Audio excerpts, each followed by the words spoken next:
Okay, I'd like to bring our meeting to order. Welcome to everyone. And the first order of business is the Pledge of Allegiance.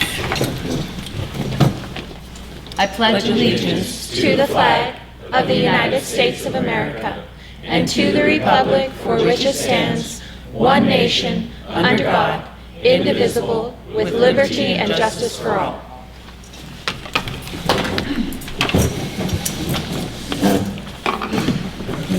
Welcome everyone, and I will hear a motion to approve the agenda. I make a motion to approve the agenda. Second. Moved and seconded. Any discussion? All in favor? Aye. Aye. That motion passes. So we'll move on into public comment. Is there anyone signed up for public comment? No. There's no one for public comment. That was quick. So we'll go straight on to superintendent's report. Great. Dr. Meyer. We're testing out, I just wanted to let the board know, we're testing out kind of a new system. So if there's any flaws, just give us some grace because we're testing, because I have the clicker. Okay. We're testing this out. Good evening, board members. Thank you for allowing me to present. So I did share with the public the transition plan. That's on our website. I shared it in the loop, sent it out to all the staff, and shared it even in more detail with the school board. But I wanted to highlight 3 areas tonight to give you a little progress update. The first one, I underlined them. The first one is the strategic plan and us working towards that. The district safety task force, which is here, and we're going to do a presentation. And then talking about the communication with the public. So really quickly, I just wanted the public to know we are going to do the district safety task force focus before school starts, and then we're going to dive into the 5-year strategic plan. Here, and this will be up for public record once we're done with the meeting, but we are going to do stakeholder input, community input forums, and we have 3 scheduled. We will be sending out a small postcard to every patron in the district, mainly because I'm new and I want to make sure everyone knows about the opportunity. So Monday, September 19th will be at Sandpoint Middle School, and Tuesday, the 20th, will be up at Clark Court, and then Wednesday will be at Sago Elementary. I would like if there could be 1 to 2 board members each of those nights, so if you could just check your calendar and let Kelly know, it'd be great. I want to have at least 1 board member. If there is 3 there, then she'll have to post that there's no decisions, but that there would be a quorum. It's going to have a short presentation, and then we're going to have stations around for people to learn more about the district, and then we're going to have Chromebooks available and old-fashioned paper copies where people can give input on paper, and then surveys, so we will have a lot of opportunity to answer questions and be available to get input from the public. I'd also like the public to know that the board did agree. It's a pretty lofty goal, but I am going to try with the help of all of the community to have the final strategic plan updated and approved by the board at the April 2023 board meeting. It's very lofty to get that big of an undertaking done by then, so I gave myself a little wiggle room if we do May, but just before the end of the school year, so it's in place for the next school year, so it's a 5-year strategic plan. And then my goal is to add a year every year, get feedback, and update that so we have a rolling 5-year plan, and we keep a 5-year strategic plan from now into perpetuity. So okay, that's that. If anyone has questions, just slow me down. And now I'd like to do a presentation with the District Safety Task Force. So if all of you would come up here. I'm going to be in charge of the clicker, but I'm definitely not doing all the talking. It's experts. You can just all stand. Is that all right if we stand? Yes. This is the entire room, so. Anybody else? No, this is great. So I'm going to give you a little context in the history, and then they're going to explain. Safety does not happen by accident. We were very intentional about starting this from feedback when I first was offered the job, and very intentional about who we wanted to come on here. By planning, we can help prepare the district, and all of these experts here are in agreement. So, we have got questions before. I've heard them here after I was sitting here after I got the job and listened to some school board meetings. People say, well, how did we come up with that committee, or how was it chosen? I do want everyone to know this time, I just took the lead and said, I'm brand new, I have just started. I set the first meeting for July 11th. That was 5 days after I started, because I started on July 5th. So I just want everyone to know, I'm not trying to leave anybody out of the task force in the community, and we certainly can expand it after we get started. But right now, I want everyone to know that I took the lead on this because I wanted a very small, committed group that could take swift planning, swift action, and we could say what we could get done before school started. So I was very intentional about that. I have law enforcement that I had worked with, the chief of police, the sheriff, Tim Hemphill, Captain Hemphill from the sheriff's office. So people that we had worked with, Bob Howard, I worked with years. Then I had a few people on the board that knew of patrons that had law enforcement experience. I reached out, both of them had joined with us. I wanted to make sure that elementary and secondary were represented, so we have both administrators from elementary and secondary. They're going to be presenting. And then if you look down here, we have several parents. Tara, who was here, remember she did a patron comment. I asked her to be on it. She is our #1 parent, but she has her girls have games tonight, so that's why she's missing. But she's been every single meeting she's been to. And then several other people are parents here as well. Everyone else has some sort of expertise that they're bringing from the field, and you'll hear about that. But if anyone in the public wants to know, this will be up on our website, and it's also public record, but here the District Safety Task Force members, they've all agreed to have their emails there and contact information, so if people have any questions, they can, because our group is bigger than this. There just is all who could make it tonight. They've all agreed to be able to reach out if they have questions. So, where's Steve? Uh-oh. I'll go ahead and read it. Bob, you want to come read the line for us? We go way back. Steve Klopp is going to be here. So the Lake Conway School District Safety Task Force, DSTF, composed of first responders, parents, and district leadership, is committed to gathering stakeholder feedback, reviewing current district practices, and making recommendations to proactively improve school safety protocols to protect all students and staff. Okay, so now we're going to have everyone introduce themselves and tell you why they're on the committee. So you all know me, but I am Kelly Fisher, clerk of the board and executive assistant to Dr. Becky Meyer. I'm David Watkins. I'm security monitor at Sandpoint High School. Security officer. I'm also dual invested because I have 3 students. I have a sophomore and a junior and a senior at the high school. I have 15 years combined years of law enforcement experience and 21 years with the Pennsylvania Department of Corrections. Bob Howard, I'm the Director of Emergency Management for Bonner County. I've been at Bonner County for 34 years. 18 of that was with the Sheriff's Office, and I've been with emergency management since then. Mike Nielsen. I have over 50 years of first responder experience, 27 in law enforcement, probably another 20 plus in fire. And I did the administrator and manager for the search and rescue team for Bonner County for 17 years. Served 4 years as a county commissioner. That was the stupidest decision I made. But I certainly understand your restrictions on budget. So I think I bring a little bit of different perspective. Hi, TJ Clary, principal of Southside Elementary, representing elementary schools, and super excited that we have a team that's moving and acting so quick so that we can just ensure we have as much safety as possible in our schools. Matt Deal, Facilities Director for the school district.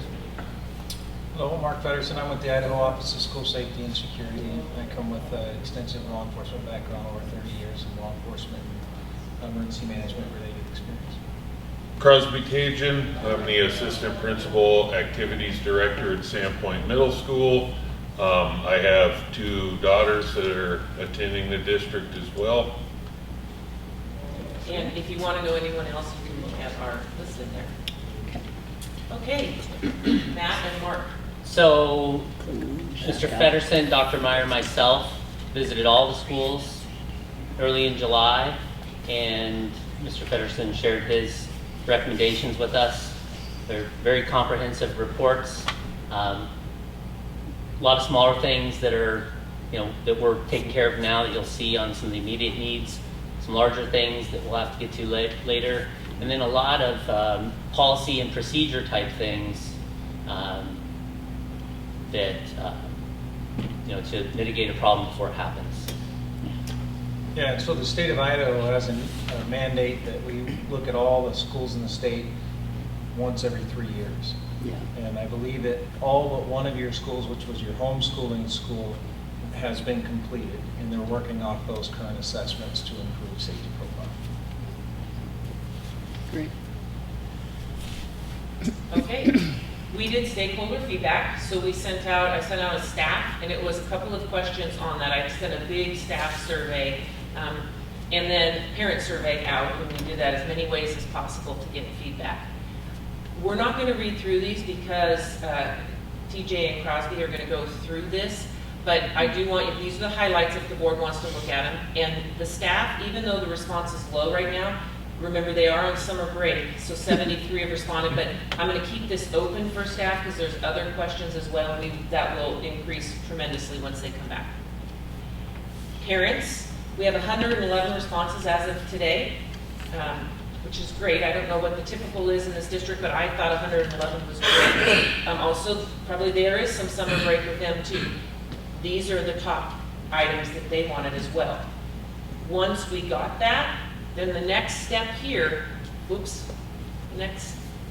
guys are going to talk about that. I put in a couple of new slides really quickly to just, sorry guys. I couldn't help but say, I really wanted you to know, out of the 111, you can see how many were elementary parents, middle school, high school, homeschool academy, and other. Out of the others, every single one was that their kids were at a school except for one was a patron, and there was no students. So that's the overall who addressed it. How many years have they been in our district? I thought it was important that the board know and this group know, is it people that have just moved here and they're comparing this to somewhere else, is somebody that's been here and seen 10 plus years, 6 to 10, 2 to 5, so you can see how long they've been in our district.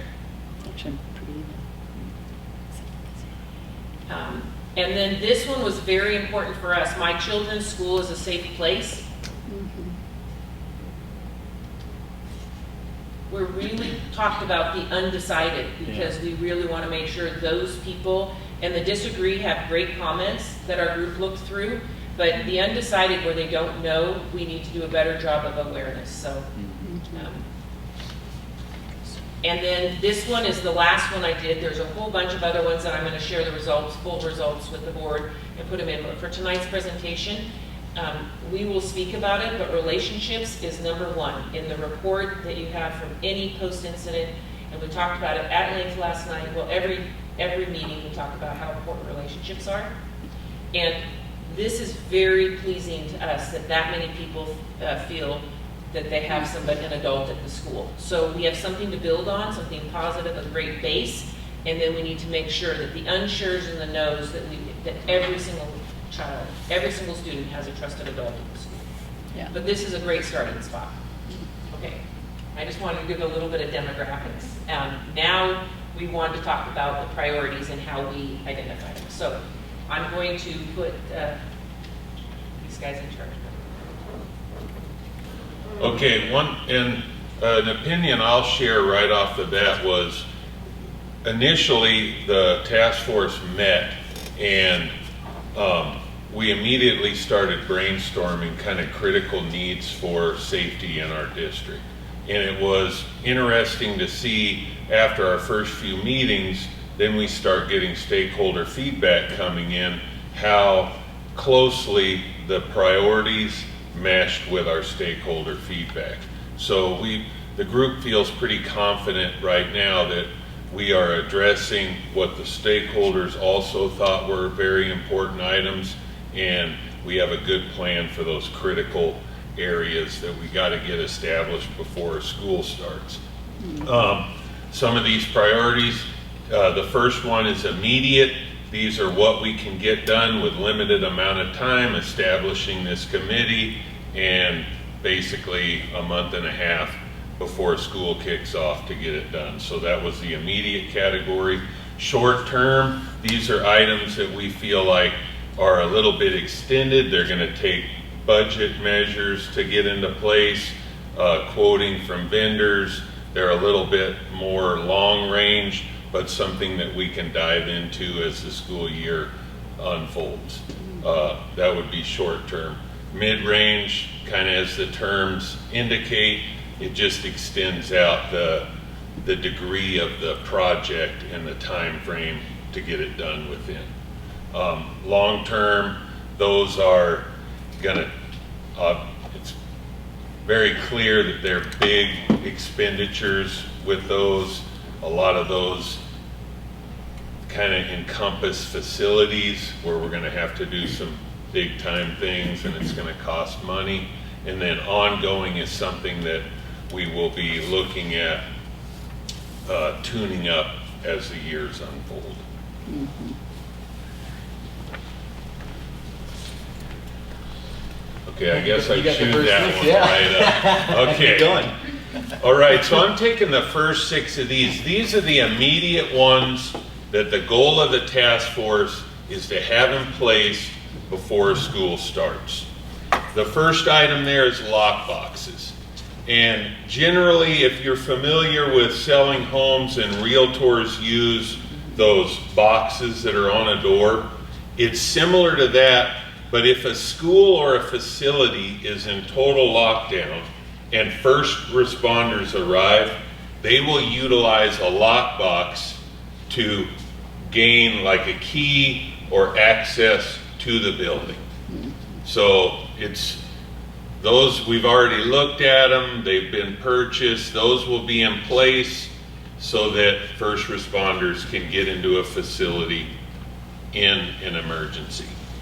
The temporary keyless entry access control, this is an interface of technology and screening where at the front door, patrons, parents, visitors are screened with the front office so that we can tell who's who as they're coming in. It's also interfaced with an ID badge so that we're logging staff coming into a school. This is it's a little bit more robust because there's a technology facility component, but we want to have something like that established to some degree. Mandatory front entry doors secured. Now, we emphasize secured here because in some of our facilities, it is only feasible to have someone greeting people at the door, not door totally locked. We want somebody authorized staff there at the front entry so that everybody that's coming into our schools is greeted, vetted to some degree. We just don't have an open front entry where people are coming and going at will. We want there to be some vetting with that. The Raptor system, item 4, is a web-based interface system where government-issued ID badges are scanned by the platform. It does a very preliminary vetting check on them just so that and it logs their information. So it's more of a robust way to basically enter, document, and give us a red flag if there is one, anybody coming into our school. Required staff ID badges. We really want to emphasize with all of our staff personnel that they have a badge on their person visible at all times so that any adult in our facilities can be quickly identified. We know they're supposed to be there and all is well. With that, we are also creating a list for staff on the back of their badge with all of your critical phone numbers and any key processes, just as a quick reference. When stress is high, you need to make a call, you need to react. there's a little bit of help and guidance on the back of that badge. And now Mr. Cleary. All right, thank you. Yeah, so we have any room that doesn't have any exterior windows or any way to see out. We are installing, and it already started at South Side. I was talking to Matt. We have peepholes being installed so people can actually see out of the room in case of emergency. We have a state-funded supervised CTEL now, which is really exciting because anything can be reported at any time. You know, a lot of times the principals will take that on, but we're not always available. We might be out of cell service on the weekend. Now there's a system in place that something can be reported at any level, and then action happens based off of the severity of that. We have standardized exterior window room numbers. That's a big deal when it comes to emergency response. We need to know who is where and what rooms. And then the crisis response system protocol is going to be taking place significantly next week with the admin team meeting. We're going to spend quite a bit of time actually talking about our protocols and having pretty quick action, making sure we're all on the same page, we're doing the right practice, the right drills, and we're all basically trained, and there's some accountability with that. So I'm pretty excited about that one. And then standardized monthly emergency drills. We already mapped out the entire school year, what that's going to look like, how often we're practicing these different drills, and making sure we're practicing in the right ways and being very intentional. It's not just, here's a drill, we're going to go through it just to go through it, but there's actual intentional acting on those drills. And then our behavior threat assessment protocol and mental health awareness is a big one. We hear more and more about mental health awareness, and so there's going to be a lot of training and discussions behind that. Anything we forgot? Anything? Well, no, but I wanted to, the parent notification, we did get feedback from the parent survey that a lot of those unsure, they didn't know what the plan or so we want to make sure, and the parents on our committee said, yeah, we don't know. So we're going to do a better job of proactively sharing that with parents. And then our team had feedback on the behavioral threat assessment protocol, and they've already, the lead school psych has already come in and sent it to us already with updates. So really quick turnaround on that. It's been really nice. That's good. And welcome, Steve. So Steve, yes, introduce yourself and Steve and tell us. Well, apologize for my group. I thought it was 5:30. I'm sorry. My name is Steve Klopp. I retired last year after 21 years in law enforcement in a Washington law enforcement agency. The last 16 I served as a sergeant operations commander. Probably my best qualification, though, is my beautiful wife, who is part of the amazing staff at Southside Elementary. She's the second grade teacher there. So thank you for having us. Okay, questions? I know there were some questions. Just on the keys, we had a discussion about that. Is there like one master key for the entire building that's going to be in that box, or how's that? Mr. Dillon? Yes. Nice. Done. You can just... Okay. Ask the one word. Yes or no? Yes, no answer. What to do? The question on the IDs, like when you, so is that, are you saying a visitor comes to the school, they go to the front office, their driver's license will be scanned or something like that? Oh, Okay. are you talking about the Raptor system? It's through the Raptor couldn't system. remember. Yeah, Other okay. school districts use that. And I'm pretty sure that platform, once the ID's scanned and they're cleared, generates a printout with a temporary ID badge. Gotcha. Oh, yeah. I've even seen them with, it incorporates a picture. Oh, wow. And It banks that Yeah. information Yeah. too. So as a parent, if you're going in randomly to visit your child's classroom, it banks your ID information. So it doesn't, you don't have to bring it every time Oh, okay. as a parent. But any visitor that were to go in, it's gonna scan it. I know. Gotcha. Is that linked to warrants?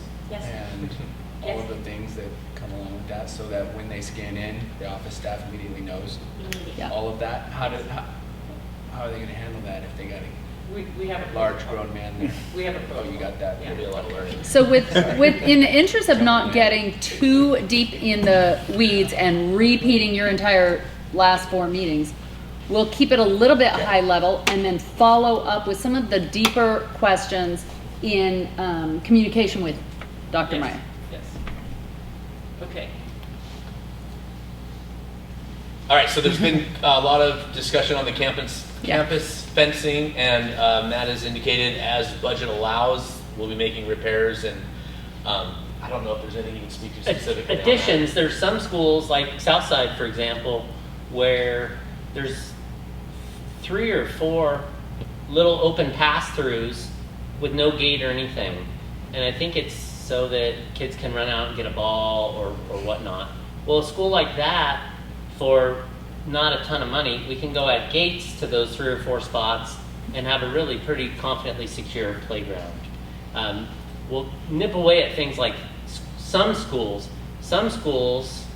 like Washington Elementary, we have a street between the playground and the main building. I mean, that takes some major brainstorming to try to have a secure campus. So some of them are going to be in Sandpoint High School. That's another pretty difficult one that's going to take some really big budget, bigger budget items that we can't nibble away at during this school year. So we're going to do what we can.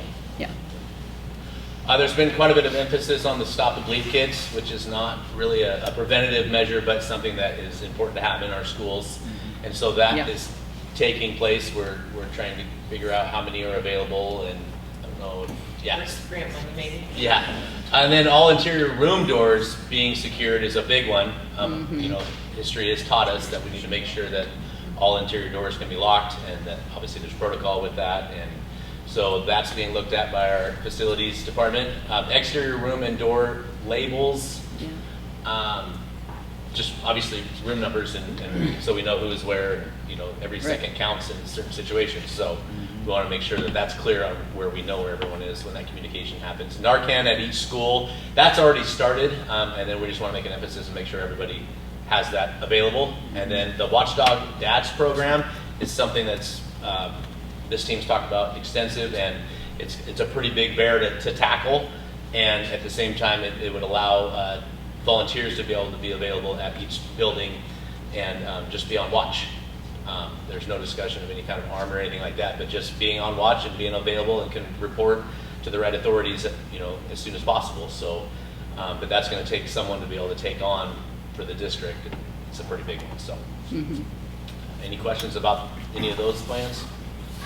No, looks good. I don't know.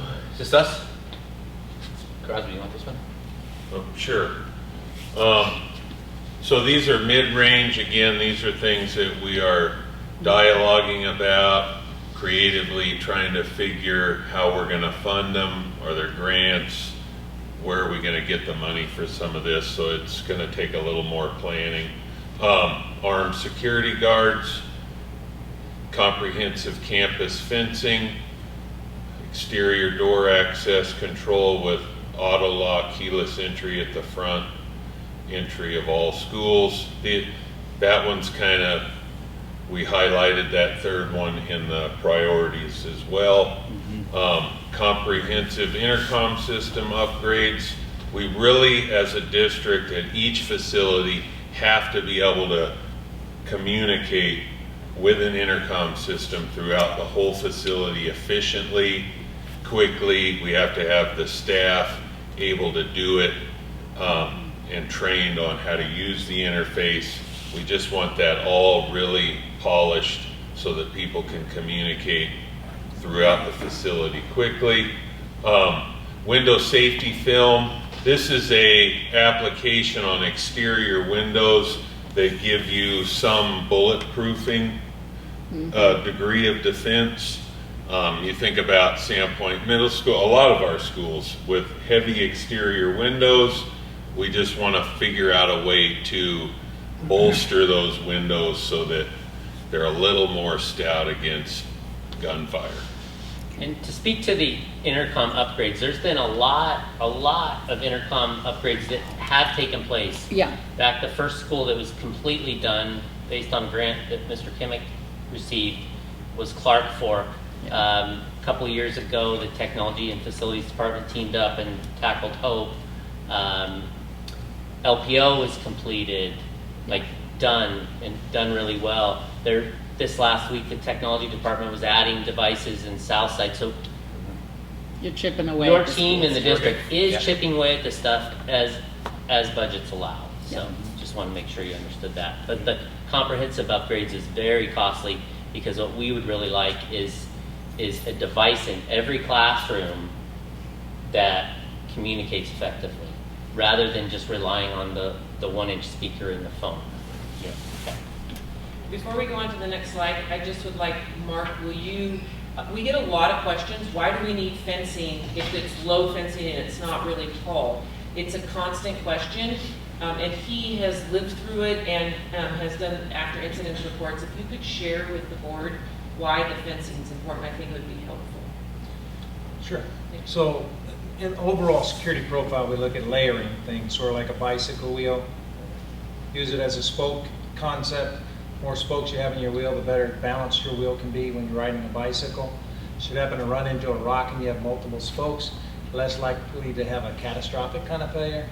You build a system and always have a couple different spokes, like those trick bikes, and you run right into a rock, you're less likely to not have a catastrophic failure and walking your bike home kind of thing.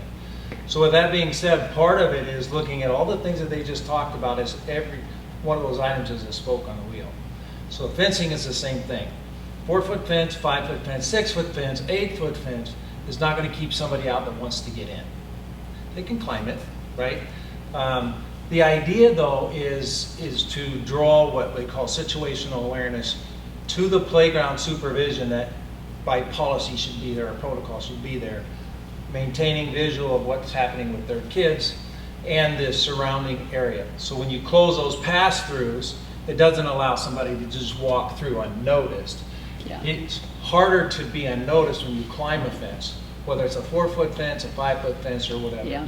And so, and that's repeatedly seen where we, and even in the last incident in Uvalde, Texas, 5-foot fence, there's some discussion about the fence should be higher, or within, how high do you get? Do we put concertina wire across the, all those things are, you get to the point of, it's not where we want to be with the school environment, right? But what it did do is it allowed the playground, assigned playground supervision to see what was happening. She saw him throw a bag over. She saw him climb over. She saw him get out his gun and start shooting. She had a portable radio, which is what we look at when we evaluate your schools, whether or not the supervision in the playground area has portable radio. She moved to an area of safety. She called for lockdown. There were some issues with the lockdown procedures on the other end. Part of it is that intercom communication comprehensive, right?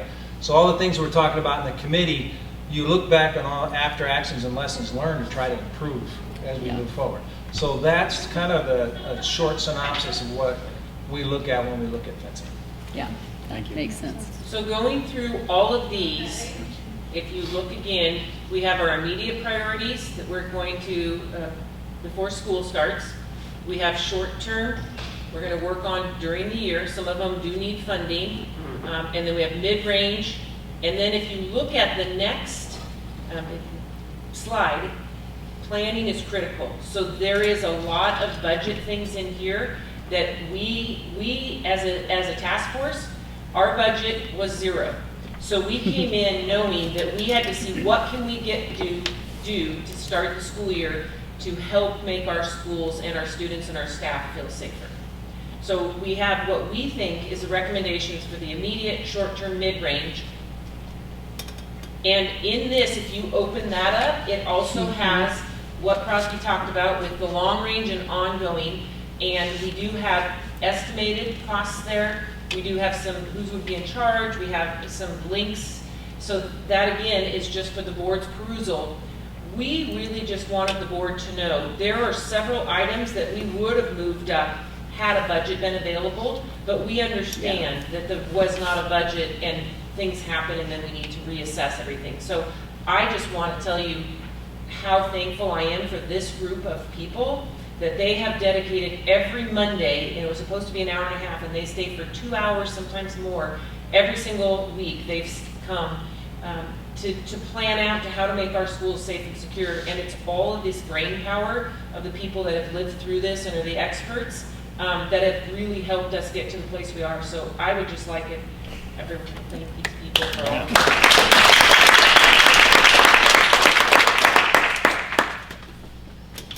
So this is a resource. We did review this. I linked in, and then Chief Kuhn and I did a highlight section if you want cliff notes. And this is the Secret Service did Protecting America's Schools. It was in 2019, but it has a lot of great statistics for you to look at. Several things that the group did were focused on where do we get the most support for our resources for funding. And you'll see that in the report.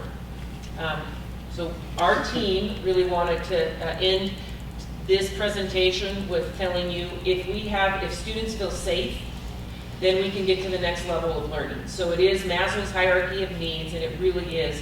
You all know this yourself. If you feel like you're in a safe, supportive environment, your brain opens to learning, which is supposed to be our primary job as a school district. And it is sad that we are having to have this huge discussion with you, but it just like Tara said when she presented, like that is where we are as a society right now in America. And we want our students in the Lake Monterey School District to be safe and feel safe and protect our students and staff. So if we stand for any questions, and we thank you for your commitment to support our students. Are there any more at this time? This is an ongoing project, and I know that we will continue to hear updates from the progress that's being made, but I want to reiterate what Dr. Meyer said, and thank you for your commitment of time. And there is so many years of experience among this group and those others who are not here tonight, and makes us realize how much valuable talent we have in our community, so thank you. All right, thank you, Dr. Meyer.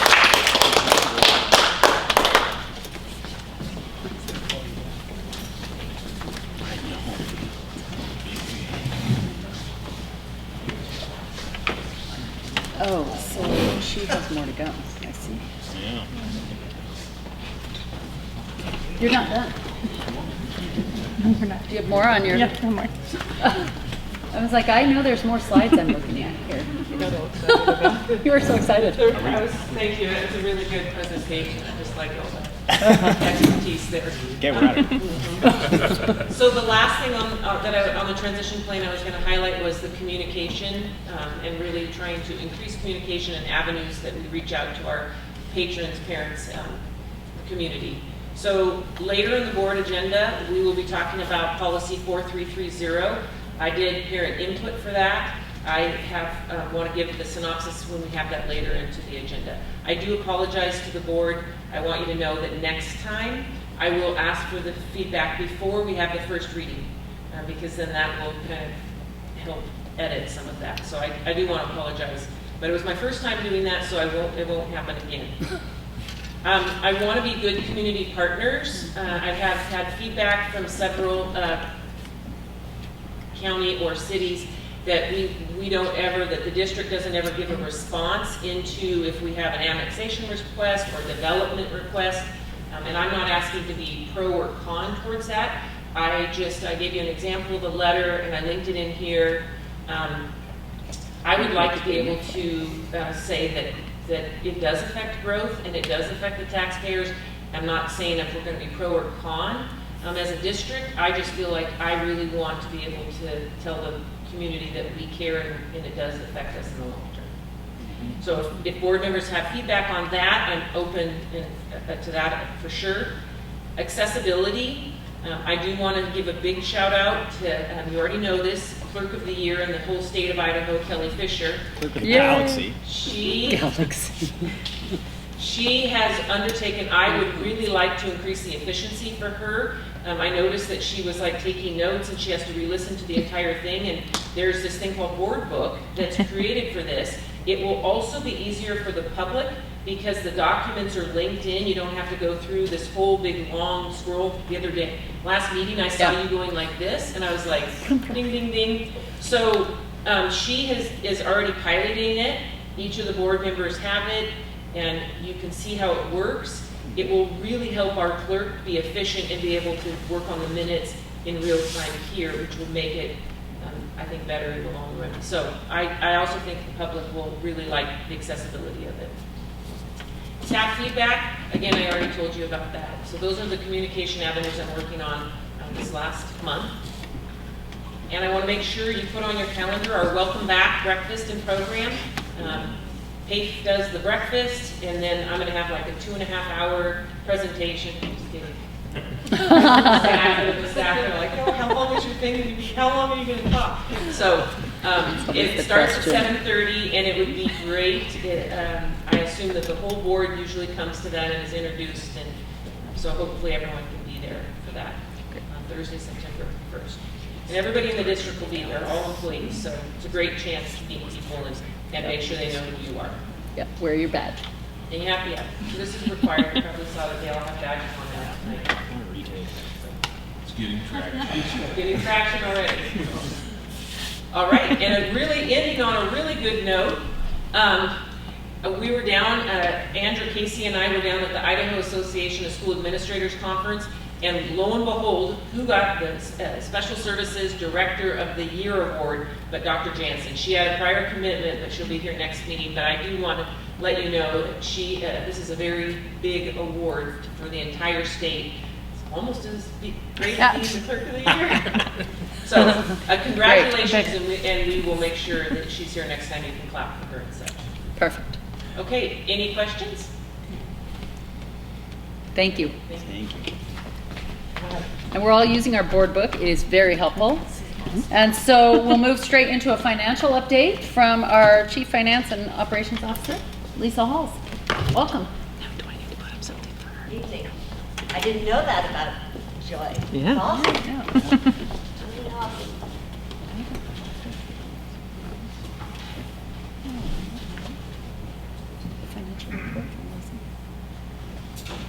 Let's see. I commit that this will be brief. I want to highlight, since our budget hearing in mid-June, things that have happened as the new fiscal year started on July 1st. And I'll focus first on our school district and then a few items on the state level, as the state's fiscal year is concurrent with ours, July 1st to June 30th. So last week, our external auditors were on site for 4 full days. That's the second field work. We are required by state statute, all public entities are required to be externally audited. The formal audit for fiscal year 22 will be presented to the board on October 25th. This year we will have 3 single audits. Since I've been here, and I'm in my 19th year, we've always only had 1 single audit. Single audits are for federal programs that we receive more than $500,000 a year. And because of our different ESSER packages, we have 2 additional. So that means on the auditor side, and on the those being Oddities. that's more work for both of us and more cost considerably. Each single audit is about $5,000. What I really want to accent for the board tonight are there'll be no surprises in our fiscal year 22 audit. You'll recall that in March, as we were configuring our budget for fiscal year 23 that just started July 1st, that I spent a fair amount of time focusing on why the school district is trying to build up its reserves, and projected that our major fund, our general fund reserve balance expressed in terms of percentage of revenues in the general fund would be about 32%. And we've come in just slightly higher than that. It will be about 34%. And that's because our final state foundation payment for the best 28 weeks of enrollment was slightly higher than we projected. That was about $200,000 more than what I had projected in March. What's salient is we've added 13% in this last fiscal year to our fund balance, because we are aggressively capitalizing on the allowance with these ESSER dollars to supplant what would have otherwise been expended in our general fund, primarily in staffing, about $2.6 million what otherwise would have been spent in general fund staffing was borne by the ESSER 2 and ESSER 3 packages last fiscal year. I am backing out about $800,000 in 3 construction projects, about $500,000 for child nutrition. If you haven't gone over to the child nutrition site, it's quite exciting for our school district that we are adding freezer space and extending the building itself. We also have a Sandpoint Middle School roof project, which is about $200,000 or a little more, and a Sandpoint High School project that is working on about $100,000 on the locker rooms. We will continue to mirror the financial strategy that I discussed in March, thereby, because we have a permanent supplemental property tax levy and we are trying to build up the reserves, and it's a permanent fixed amount so that once the ESSER dollars, and we will have expended all of our ESSER dollars this fiscal year with the exception of maybe the timing of our HVAC programs, all the ESSER dollars must be spent by September 30th, 2024. So that we can continue to leave our permanent levy at its $12.7 million per year. Overall, our property tax collections were pretty much on par from the prior year. And the reason I'm bringing that up is that until COVID, the default or the collections rate at the county level, so not only our levy, but the city, all the 52 taxing districts, the default rate was just below 6%, between 5 and 6%, and now in fiscal year 21, for us, it was 3.01%, and now in fiscal year 22, it's 3.51%. And the reason that's important is, of course, if you default on your property taxes, a lien is presented and the property taxes must be paid. So in any given fiscal cycle, we are collecting on back taxes as well as interest and penalties, and that portion of our collections has decreased, the interest and penalties portion.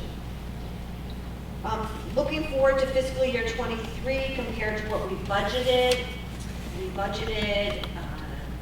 potentially transferring $300,000 into our child nutrition program, but because of increased revenues in the free universal past 2 years for breakfast and lunch, where the reimbursement was higher than when it's not free, we may not have to transfer any of that $300,000, but probably less than that.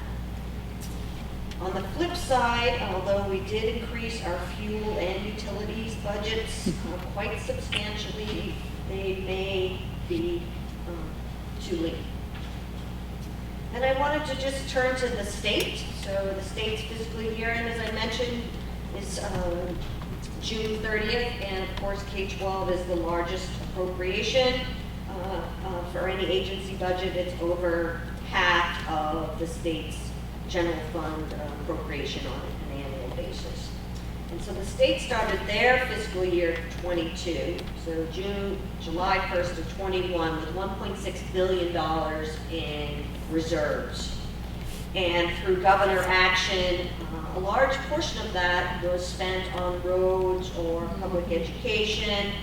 And in March of 22, after those appropriate expenditures, the reserves were down to $305 million, and they projected that's where they would end their fiscal year. But they've actually wildly underestimated. They've ended their fiscal year with $1.3 billion. So not quite the high point of 1.6 July 1st of 21, but very sizable. Mm-hmm. So of course the state, all budgeting entities are affected by the high inflation rates. Well, a lot of discussion of recession. The state also has benefited from the infusion of federal COVID relief dollars. And then the state in fiscal year 22 for fiscal year 22 and now for fiscal year 23 through House Bill 436 has now for 2 years consecutively passed very substantial reductions in the income, lowering the income tax bracket and providing income tax rebates. The state was able to deposit into what's called PISA, which is the reserve fund balance designated for K-12 in the state of Idaho, $18.6 million, bringing it to its maximum allowable percentage, which is 8.3% under state statute of the annual appropriation. And the only reason they could do that was there were 2 supplemental appropriations in fiscal year 22. That's the first time since I've been in this position that there's ever been a supplemental appropriation to K-12. Other agency budgets, that's very sort of normative. Those are the first things JFAC does generally the last week in January. So in the absence of those supplemental appropriations, there would not have been a deposit to PSIP, and there may have been a reduction to all of the final payments to school districts, which is actually made in July for the prior fiscal year. All state agencies are required to submit to the Division of Financial Management, which is an arm of the governor's office, by September 1st, their draft budget request for, in this case, it would be fiscal year 24, and we will look to scrutinize what current Superintendent Ubera request looks like. What's unusual is generally the Joint Finance Appropriation Committee, which is the budget setting committee, members of the House and the Senate.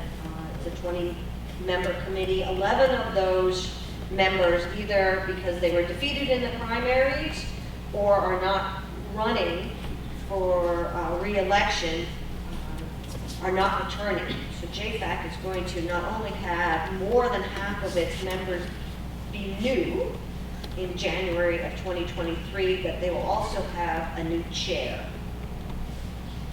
I would also mention that there will be new education committee chairs as well as tax committee chairs. So of the 105 elected officials in our state, 45 of them will be new for the session that starts in 2023. And Lisa Hall speaking, that's most probably also the state superintendent position. Yeah. So given the state of the level of the state reserves and a lot of new members, particularly on JFAC, the question of that has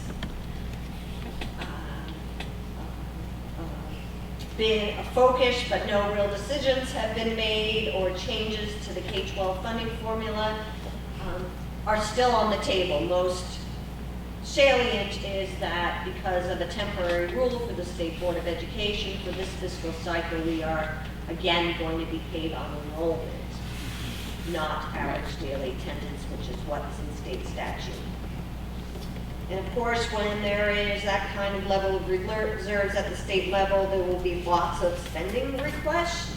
And when you have such a new membership, when dialogue and normally is occurring in the summer and in the fall, and that's something that I try to follow very closely, most of that isn't going to start to unfold until January. And so that makes things less transparent, at least from my planning and trying to project revenues. Yeah. But also because we will have fully expended our ESSER dollars in this fiscal year, I hope to start our budgeting process this fall. And in the absence of having a good tenor of what 60% of our revenue comes from, that will present some hurdles. Yeah. That concludes my prepared remarks. Are there questions? Thank you very much for your presentation. We're going to go on to first reading of, there's 2 policies here. I assume everyone's had a chance to look through them, and I don't know, were you going to make any references to those? Yeah, we just, all of our Very basic. emails and all of our labels in the district, we're gonna call them administrative assistants, and it really dignifies the position, and it really tells you what they're doing. We don't really have anybody at a level that isn't at an administrative assistant level, and also then school office clerical office coordinators are ones that are in charge if there's more than one. So that's already kind of in the job description, but I'm just making sure that the word secretary is gone out of the policy. That's perfect. Since we're not using it any longer. Does anyone have any questions on either of these first readings? If you look through them, it's some very minor changes. What? Well, one's a procedure. Oh. Well, we have first 1200 and then 4210P, a procedure. Yeah. Are there any questions on the first reading? This is your opportunity if you wanted to have any changes. Either one, or are we starting with? Well, it doesn't require. Both. It does not require action tonight on a first reading. So, do you want to look through? 1200 has a change. The only change in both. The only change is secretary gets struck and administrative assistant is written. Do you have questions on? I'm asking on both. Okay. I did have a question. Basically about the bus. It looks like we're. Wait, we're not in consent agenda That's what I was yet. asking. Nope. Nope, we're in just board action, the first reading of these 2, the one policy and the one procedure. Point of clarification, there is no board action. Right. This was just a There's no discussion. board action on first reading. Did I say we're in board action? Yes. We're in the board number. Okay, well, with that, we will move into consent agenda, and there'll be an opportunity after I hear a motion for consent agenda. I move to approve the consent agenda as published. Second. It's moved in second. Is there any questions? And I will say that the consent agenda looks heavy, and these are the approval for bids that you'll see every year. This is a standard time of year where we see these. So you have a question about which one? Well, it's not every year the passenger bus purchase. No, it's not. And I thought, did you have a question about dairy bid? No, buses. Well, Correct. Not every year is there a purchase in this. However, I know that we often have bus acquisitions. So I had some questions about it, so I'll Sure. approve the agenda, but we can still discuss that when we get there, right? Or are we skipping all this? No, so right now we are in, you have the opportunity here to pull one item out of consent agenda if you would like it discussed separately so that it has a different vote. And then consent agenda with the remaining items can be voted on, if I'm correct on that procedure. So if you want to make a motion to pull one thing out. Yeah, I would do that. I would like to make a motion. So we have a motion on the table. Correct. But right now, if we pull an item out of consent agenda, this is the time we hear a motion for that, right? Correct. Well, then I would make a motion to remove out of consent agenda the acquisition of the new 71 passenger type C school buses for discussion. Is there a second? I'll second. Okay, it's moved and seconded. Any discussion? All in favor? Aye. Aye. Aye. I have no problem pulling it out. So we'll go ahead and we'll remove that item from consent agenda.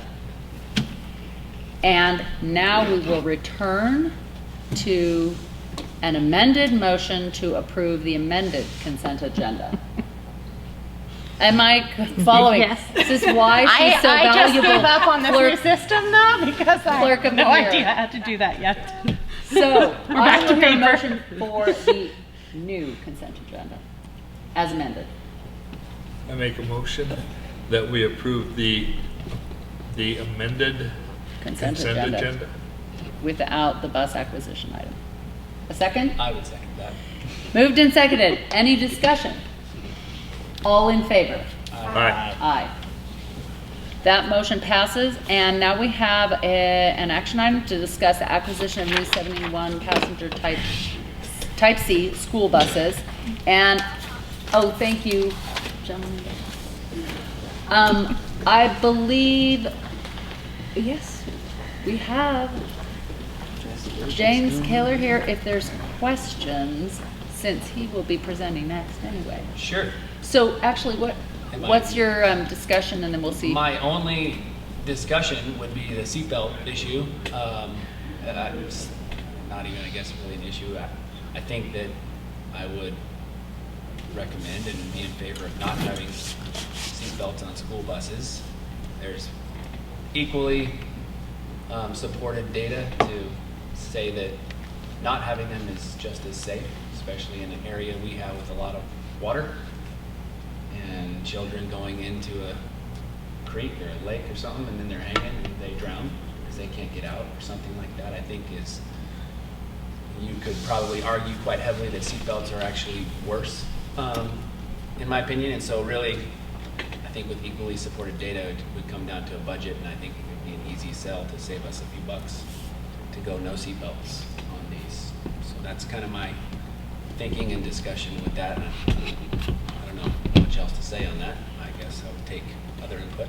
So I had a different but similar concern that I thought you might be able to answer. And we have a policy that basically makes everything on the bus the responsibility of the driver, including ensuring that children have their seatbelts buckled. I wondered if that's realistic. Are kids wearing the seatbelts and following those rules and understanding that that's a responsibility? Right, well, we currently don't have any policy on it. My recommendation is to add that to the transportation handbook. So that would be in addition to, just because we have no policy on seatbelts, but we have 3 new buses with seatbelts. I think it's important to have policy on that. I also think it's important not to just leave it hanging there and leave it up to the student to wear it. I think there needs to be a directive from the transportation department, from the district. You will wear them when they're present. And the reason I say that is because if you give them the choice, they're not going to wear it, I think. Some of them might, I don't know. We've only been able to drive these buses for about 5 weeks with the school buses, or with the seatbelts, I'm sorry. The 2 buses that we did put in service at the end of the year with seatbelts, I had incredible feedback from the drivers. I was a little bit hesitant about the seatbelts. Like you say, you know, there's some safety concerns that on both sides. But after hearing what the driver had to say about how it made the environment safer just through student behavior alone, he said that just driving down the road with students in seatbelts, it reduced his need to look up into the mirror by about 75%. Wow. So that alone means he's focusing on the road more than he's saying, hey, sit down, hey, stop crossing the aisle, hey, stop doing that. As far as the enforcement goes, I told those 2 drivers that took those buses, I said, you know, obviously it's not feasible to expect you to be the seatbelt police. You know, I can't expect that of a driver. You've got a lot to do. But I would like you to at least, you know, if you load up at the elementary school and you're waiting to take off, do a walkthrough down the aisle and visibly see that people are actually putting their seatbelts on. He did that. He had good results. We took 3 samples from video during that 5 weeks that we were running them, and we actually wanted to see what the compliance level was, and it was actually really high. We'd point out, hey, this girl here slid it off, or this girl here unbuckled it, or whatever she did, but the majority of them were wearing their seatbelts.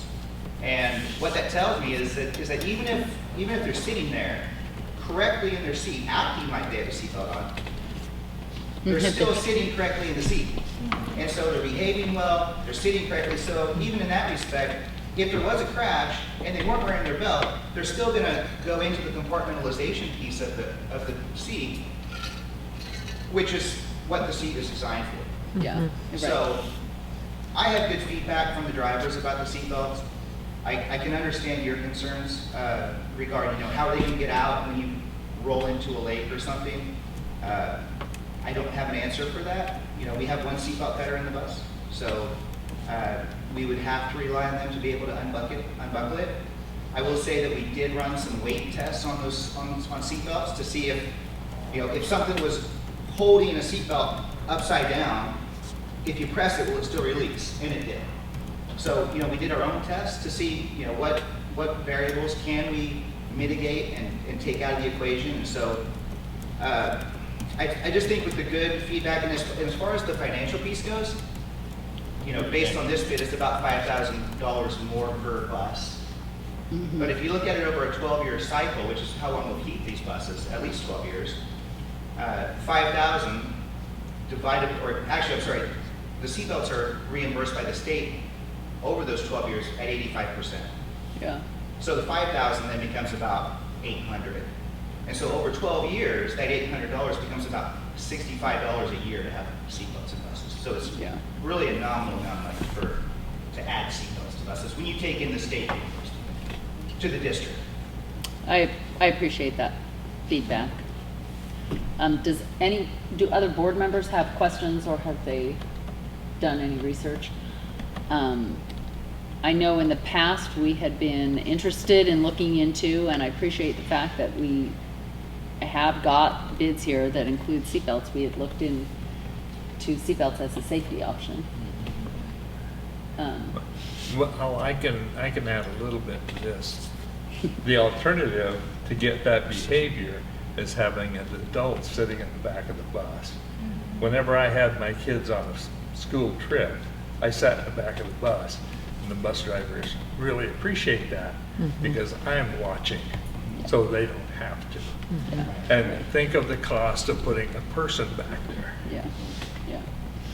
It would be a lot more than $65 per year. Exactly. Yeah. So Well- it sounds like that the major win is the behavior Yeah.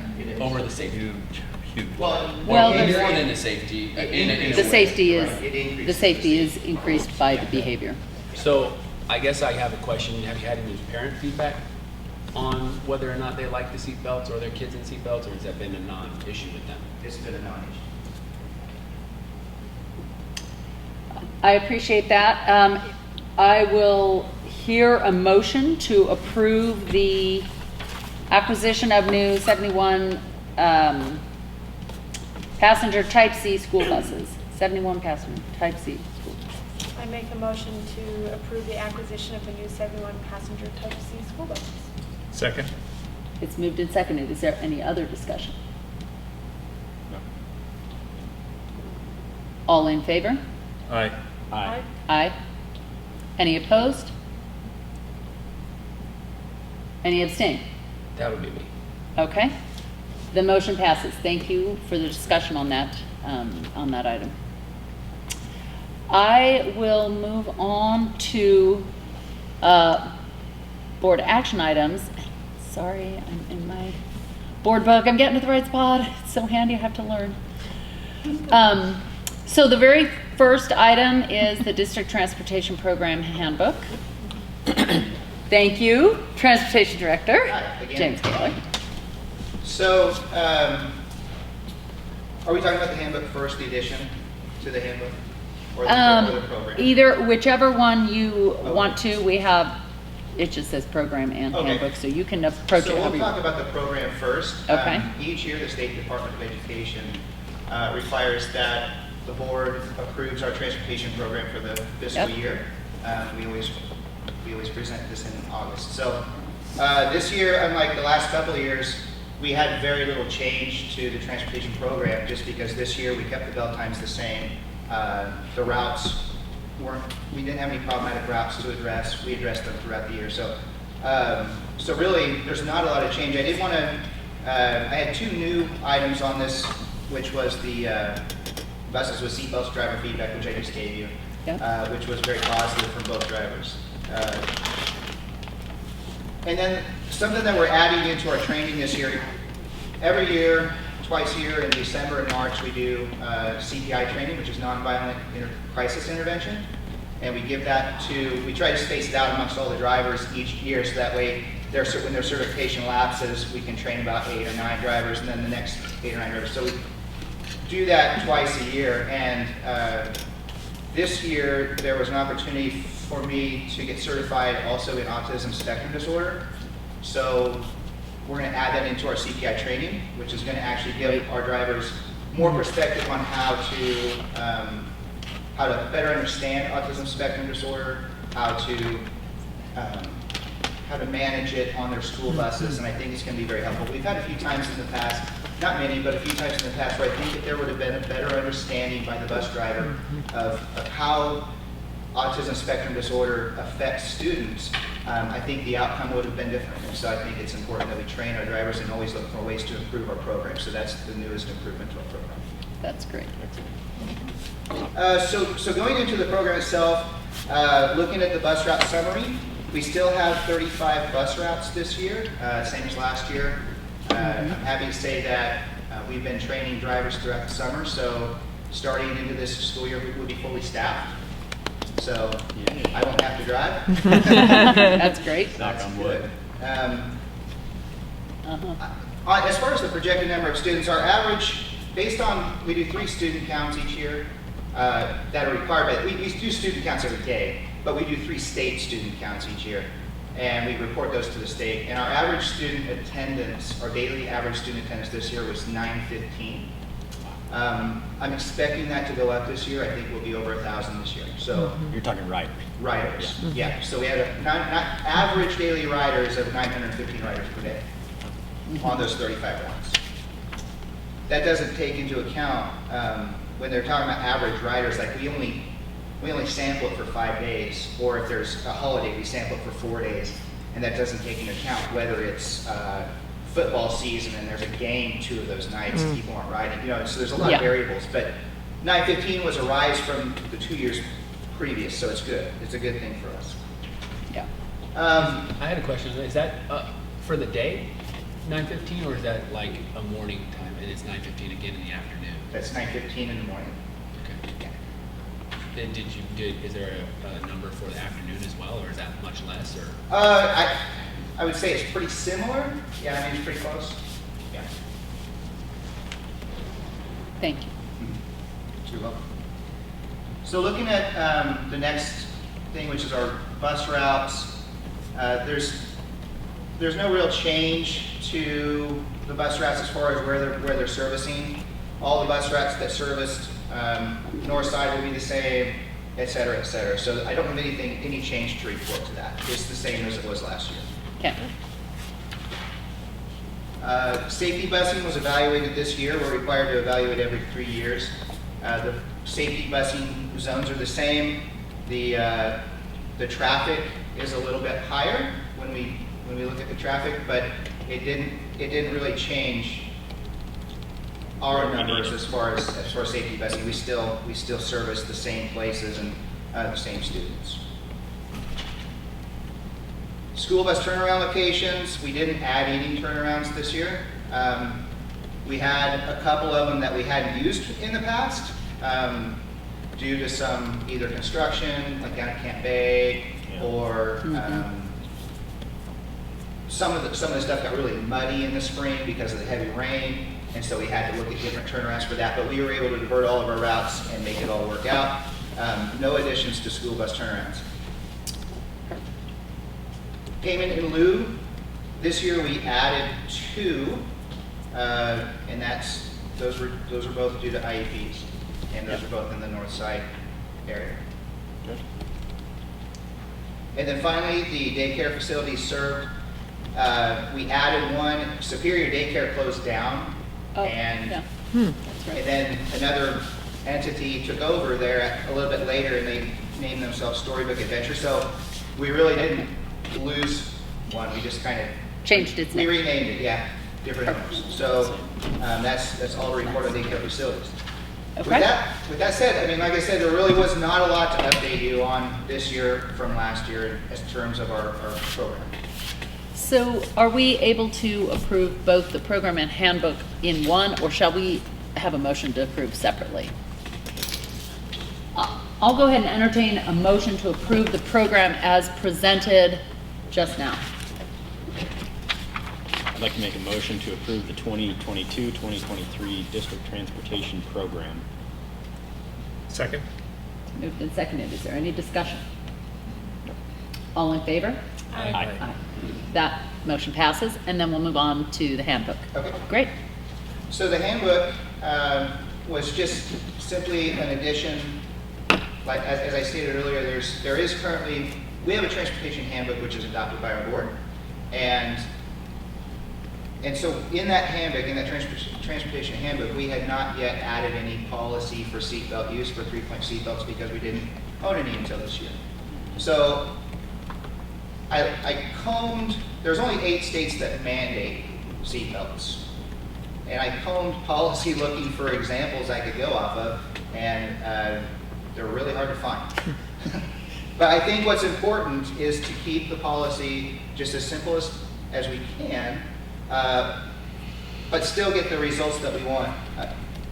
I think that my recommendation is that if a bus rider gets onto a bus with a seatbelt, they must wear their seatbelt. All bus riders at the start of the year and throughout the year will receive instruction on the proper use of seatbelts. In addition, we also have a flyer that goes out, not a flyer, but a pamphlet that goes out to all students that ride school buses, and they have to fill it out with their parent, and they have to acknowledge that they understand all of the rules and what their responsibilities are. And included on it this year will be this seatbelt piece for all students and parents to acknowledge, to return back to the bus driver, and then it goes back into our file, that they acknowledge their responsibility riding on our school bus. We only, like I said, we only have 3 school buses. I know it sounds big, but we have 3, which is out of 35 routes. That's a small percentage of our fleet right now with seatbelts. Right. But nevertheless, we still want to address it. We don't want to. I don't think leaving it out of the transportation handbook would be wise. Agreed. Students not in compliance with seatbelt use may receive a verbal warning or written school bus report. Of course, we don't want to write a bunch of school bus reports for seatbelt use, but we do want bus rider to have that tool in their pocket in case they need it. And then they will be inspected during every pre-trip inspection, and they will be inspected every 60-day inspection by the mechanic. So we will inspect and maintain them regularly, and of course the cleanliness of them will be part of the bus driver's duties. So that's what I would like to add into the transportation. Excellent. So I'll hear a motion to approve the transportation handbook as presented. I make a motion that we approve the transportation handbook as presented. I'll second. It's moved and seconded. Any discussion? Yeah, I had a thought. If for some reason there was a parent like myself, which doesn't sound like there is, but if there was, that didn't want your kid to wear a seatbelt on a bus, is there an out for them where they wouldn't have to, get a warning? Their kid wouldn't have to get warnings all the time? Is there anything like that, or are they just up a creek and forced to wear it? I don't know the legal answer to that. I don't personally have a waiver form or anything for them. It's something we could look into, but I would probably need more direction from the district leadership on that one.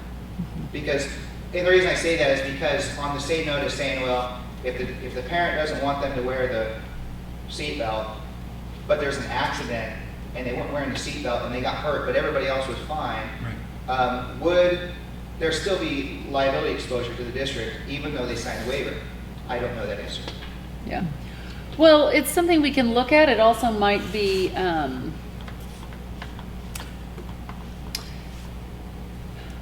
trying to think of how we can move forward with a handbook so that it's ready at the beginning of the year, but that this question could still be looked into.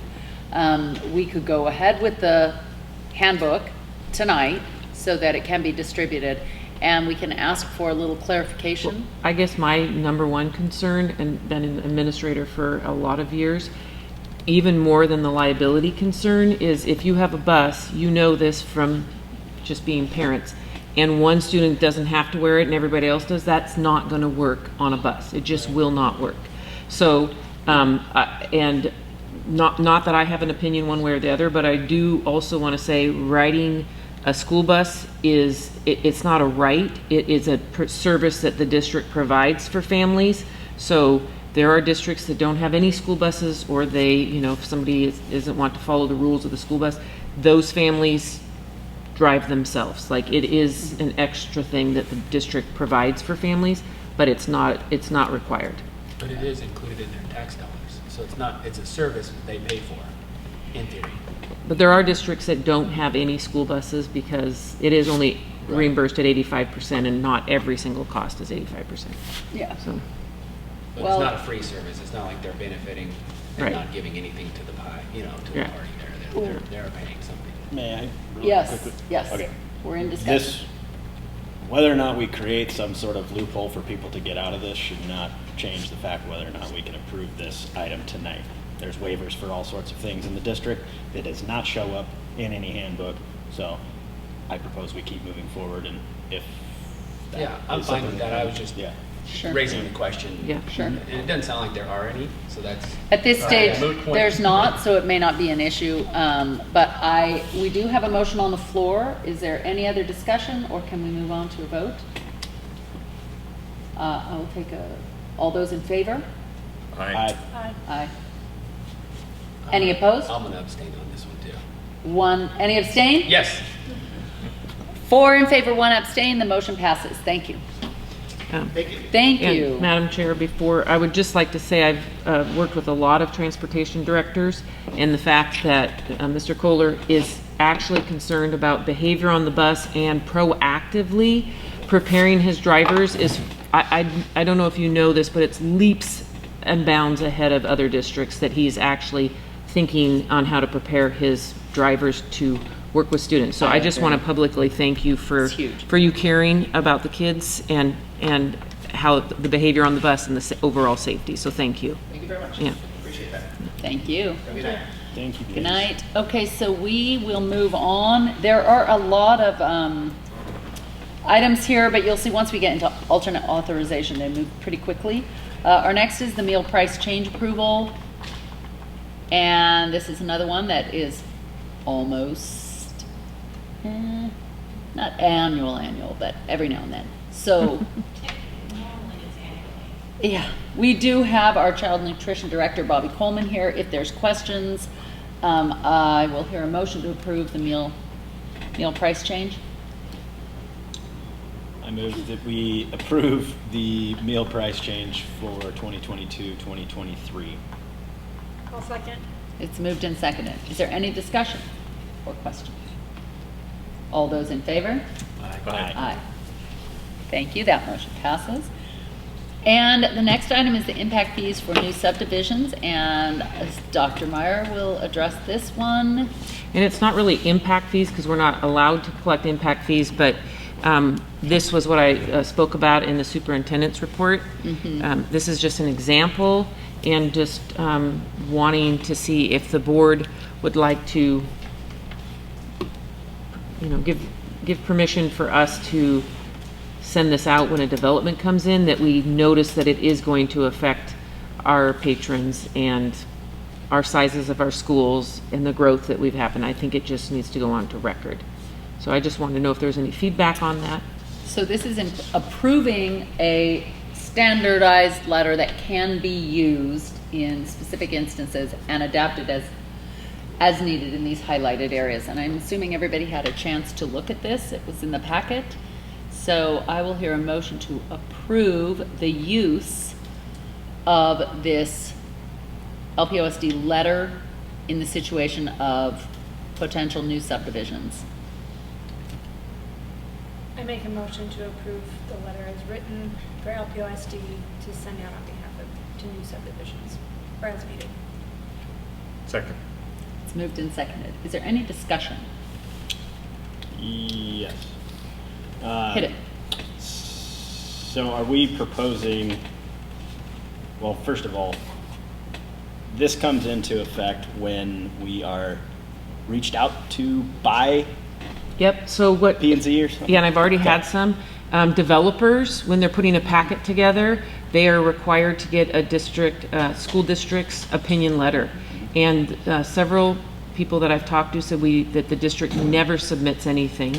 And so I would like to at least acknowledge that it's going to affect our student enrollment, which then does affect our facilities capacity. In another district, there are some people working to say, okay, if there's a closing cost and they add on to that, I don't want to get into the politics of that, just that going on record that it is going to affect the long-term capacity of our facilities. So this is just a letter saying that to the builders? Yes, well, no, and then so the builders, it goes to the whole, into their packet, so that and we can be neutral, we don't have to say pro or against. I'm not advocating that we do one or the other, but just that we acknowledge, that we're gonna acknowledge that it's gonna impact us. And also, if they want to annex into a city, then the city may be reaching out to us for comment as well.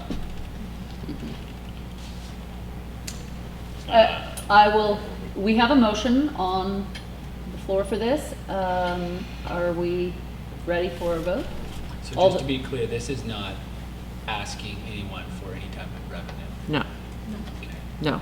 And I don't want to do that. I just want us to be community partners, so that people know that we are reading this and that we know that acknowledge that we understand it's happening. I'm going to read all of them, drive through them, and that we acknowledge that this is going to impact the taxpayer in the long run if the enrollment goes up and there's no way that developers are donating land. By having this discussion, in my last district, I was able to secure a donation of 10 acres for free to the district for an elementary school in a community development by advocating that it's going to affect, and it passed, and they gave us the 10 acres for free.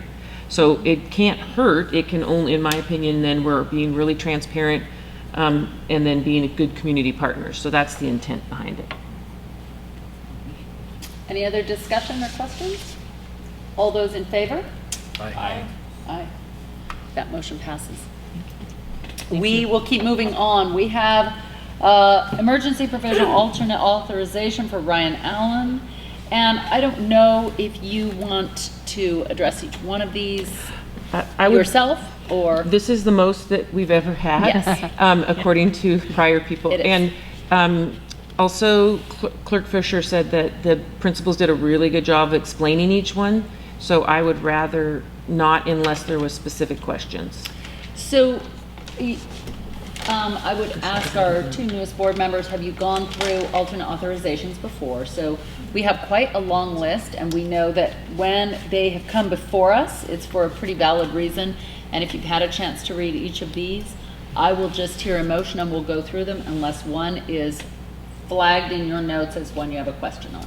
So I'll hear a motion on the first one. It's for Ryan Allen. I move to approve the emergency provisional alternative authorization for Ryan Allen. I second. It's moved in second. All in favor? Aye. Aye. Aye. That motion passes. Next one. I will hear a motion for the next one. I make a motion to approve the emergency provision alternate authorization for Mason Jones. Second. It's moved and seconded. All in favor? Aye. Any discussion? Sorry, I missed that point. You all looked ready. Aye. That motion passes. I will hear a motion for Hannah Meehan. I make a motion to approve the emergency provisional alternate authorization for Hannah Meehan. I'll second. It's moved and seconded. Any discussion? No. All in favor? Aye. Aye. That motion passes. I will make a motion to approve the alternate authorization content specialist for Kendall Lang. I'll second. It's moved and seconded. Any discussion? All in favor? Aye. Aye. That motion passes. I make a Next. motion to approve the alternate authorization content specialist for Nicole McIntosh. Second. It's been moved and seconded. Any discussion? All in favor? Aye. Aye. That motion passes. I make a motion to approve the alternate authorization content specialist for Elizabeth Sims. Second. It's moved and seconded. Any discussion? All in favor? Aye. That motion passes. I make a motion to approve the alternate authorization teacher to a new administrator for Jennifer Majors. Second. It's moved and seconded. Any discussion? Anybody concerned about the mentor in that one? So this, Noted. And discuss that privately. We're gonna keep it Anyway. close. We might need a committee for yeah, this. I was going to say. Any discussion? All in favor? Aye. Aye. That motion passes. Sorry, Board Chair. No, I think it was a valid concern, question. I'll hear the next one. I make a motion to approve the alternate authorization teacher to new for Emily Norton. I'll second. Hold on, I'm still opening that one. I'm sorry, I got a little slow on it. It's been moved and seconded. Any discussion? All in favor? Aye. Aye. That motion passes. And I make a motion to approve the alternate authorization teacher to new for Mindy Roget. Second. it's been moved and seconded. Any discussion? All in favor? Aye. Aye. That motion passes. I make Keep a 'em motion rolling. to approve the alternate authorization teacher to new for Cody Spencer. A second. It's moved and seconded. Any discussion? It's hard to keep flipping through these. All in favor? Aye. Aye. That motion passes. And our final. I make a motion to approve the alternate authorization teacher to new for Stephen Weimer. A second. It's moved and seconded. Any discussion? All in favor? Aye. Aye. That motion passes. Thank you to the staff at each of those schools for making those happen, because I know it's a big part of meeting the staffing needs in our district. Thank you to the board members. We have some second readings to go through, and I know that Dr. Myers talked about survey results for this very first one, Board Policy 4330. So I'm not sure what the board's pleasure is, whether they want to look at some suggestions or if you want to table it for next time. But I really found 46, you can see how many parents and staff and a community member person, how many people answered it. For a policy, that's a large number of responses. Yeah. 46 out of 79 of the responses were in support of the change by what they wrote in the piece, and I shared that with you. Some very valid feedback that I think does deserve some time is defining offensive actions or behaviors, which is in the policy. They had suggestions on identifying the board's why. I took it word for word, and I'm going to put that up there. I think that would be, it's a great why. I will share it with the board, but I don't want to suspect that your why is what the patron, but it's very much about let's all get along, let's not have anybody feel like they're being harassed. I'm going to share that with the board, and I'll put that up here next. There were several questions on why is drinking and weapons were included in this policy when they're separate policies. I did ask Clerk Fisher, and she said that that it was pertinent to some of the things that had come up in the past. I don't know about that, but there were several questions in there about that, so I thought it was important to point that out. And then I did think this hurt my heart a little bit. Somebody put, I've been coaching sports for several years and have only experienced aggressive and malicious behavior directed at my child in the Sandpoint athletics program. And they had Sandpoint in 2 words. I put it together, but meaning obviously I don't think it's someone in this community because the Sandpoint was 2 words. It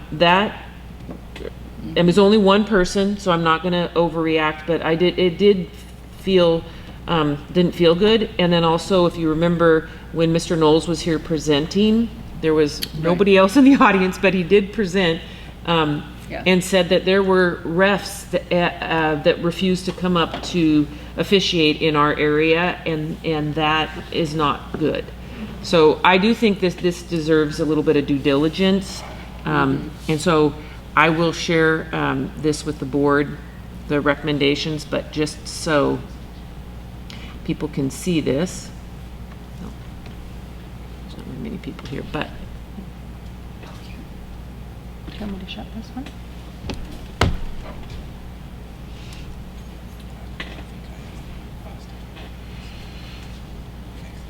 It just takes a second, but that makes sense. I know on the drinking one, there's been multiple incidents that were alcohol related, so. There we go. So here, And I would reiterate something that Dr. Meyer mentioned, that if we get into discussion and realize we're not quite ready to approve or not a policy, it's totally fine to table it and bring it back the next time if you need more time to think about it. okay, it says it's going, but it's not going. So I'm just going to read this to you just Okay. because I said that I was going to show it, but I can't get it to come up here. And I'll share it with you, with all of the board. It is the intent of the board to promote mutual respect, civility, and orderly conduct among district employees, parents, guardians, and the public. It is not the intent of the board to deprive any person of his or her right to freedom of expression.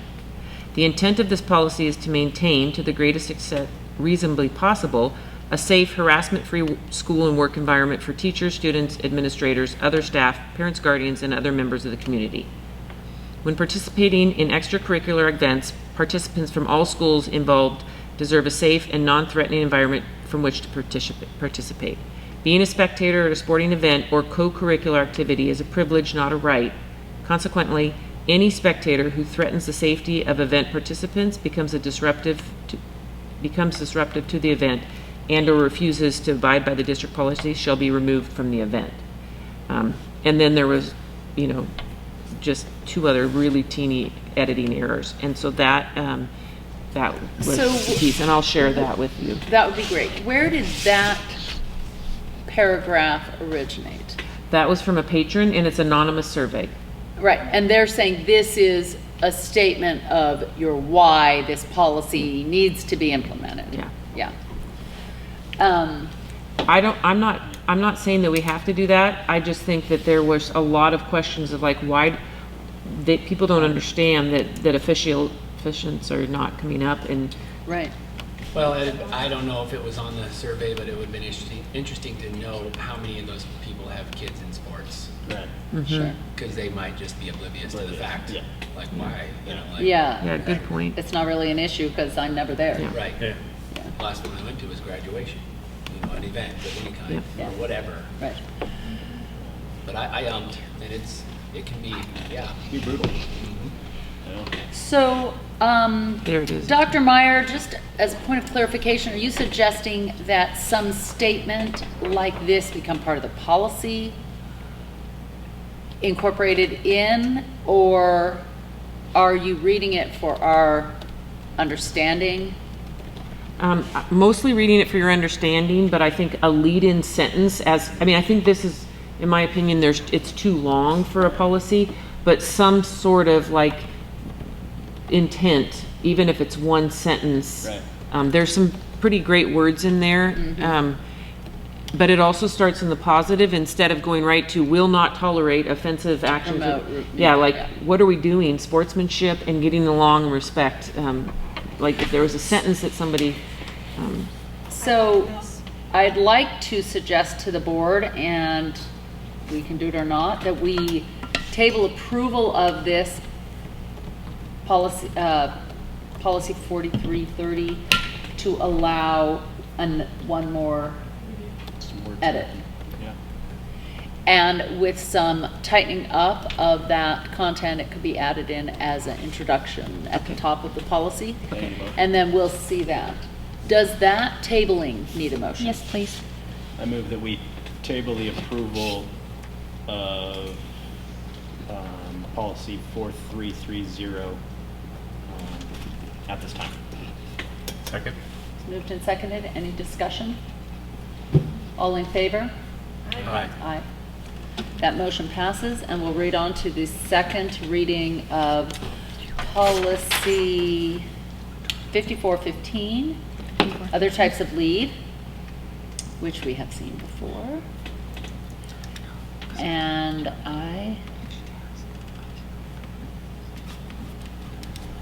we had that section added in. Is there, I'll entertain a motion for approval of policy 5415. I make a motion that we approve policy 5415 as amended. I'll second that. It's moved and seconded. Any discussion? All in favor? Aye. That motion passes. That brings us to announcements, and wow, we have just a packed room. Announcements? I'll start with Dr. Meyer. I'm good. No? No announcements? Announcements? No announcements. So with that, meeting adjourned.